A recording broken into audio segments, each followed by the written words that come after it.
먼저 우리는 자신이 누구인지를 알아야 합니다. 우리가 누구입니까? 우리는 전능하신 하나님의 자녀입니다. 때문에 어떤 어려움이 앞에 있어도 전능하신 하나님께서 우리를 돌보신다는 사실을 기억한다면 불안과 염려가 여러분을 엄습하지 않을 것입니다. 베드로 사도는 사탄이 우는 사자와 같이 성도들을 괴롭힐지라도 염려하지 말라고 하였습니다. 너희 염려를 다 주께 맡겨버리라. 이는 저가 너희를 권고하심이니라. 그리스도인은 어려울 때마다 자신이 누구인가를 바라볼 필요가 있습니다. 그러면 어떤 어려움에도 흔들리지 않고 그 어려움을 이겨나갈 수 있을 것입니다. 그리스도인이 누구입니까? 예수 그리스도를 통하여 하나님의 자녀가 된 사람들이 아닙니까? 그렇다면 그 하나님은 분명히 어려움을 당한 우리들을 그냥 방치하지 않으실 것입니다.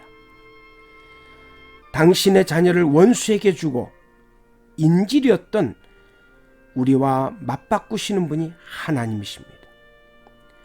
그냥 바꾸는 정도가 아니라 외아들 예수 그리스도를 십자가에 못 박아 죽이는 것이었음에도 우리를 위하여 허락하셨던 분이십니다. 그렇다면 하나님은 우리가 어려움을 당하도록 내버려 두실 분이 결코 아닐 것입니다. 성도 여러분, 여러분은 누구입니까? 십자가의 공포와 죽음에도 아랑곳하지 않으시고 당신을 십자가에 못 박아 죽기까지 우리를 사랑하신 예수 그리스도의 희생의 결과입니다. 그런 우리를 세상의 어려움 가운데 방치하시겠습니까? 하나님께서 어려운 상황을 이겨나갈 수 있는 힘을 주실 것입니다. 뿐만 아니라 하나님께서 직접 그 문제를 풀어 주실 것입니다. 어느 마을에 꽃을 파는 노인이 있었습니다. 노인은 가난했습니다. 복장은 허름했고 얼굴에 주름이 깊이 패여 있었습니다. 그러나 얼굴 전체는 항상 행복한 웃음꽃이 활짝 피어 있었습니다. 사람들은 그 노인을 행복한 할머니라고 불렀습니다. 어느 날 한 사람이 노인에게 물었습니다. 무슨 좋은 일이 있나 보지요? 그러자 노인은 말했습니다. 내게 행복의 비결이 하나 있지요. 이 나이에 어찌 좋은 일만 있겠습니까만 고통을 당할 때마다 저는 예수님을 생각합니다. 예수님은 금요일날 십자가에 못 박히는 고통을 당하셨습니다. 그러나 사흘 만에 부활의 새벽을 맞지 않았습니까?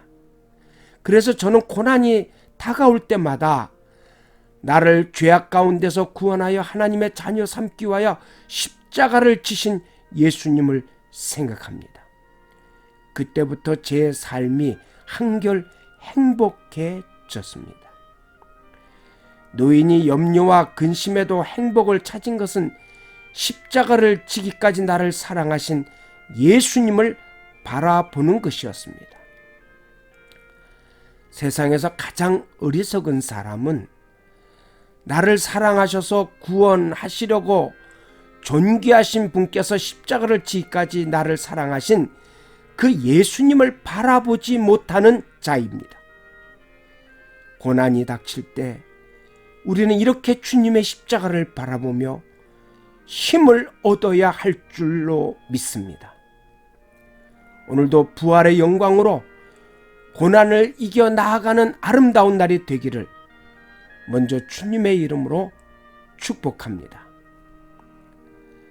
다음 시간에 계속해서 말씀을 이어가겠습니다. 시청해 주셔서 감사합니다.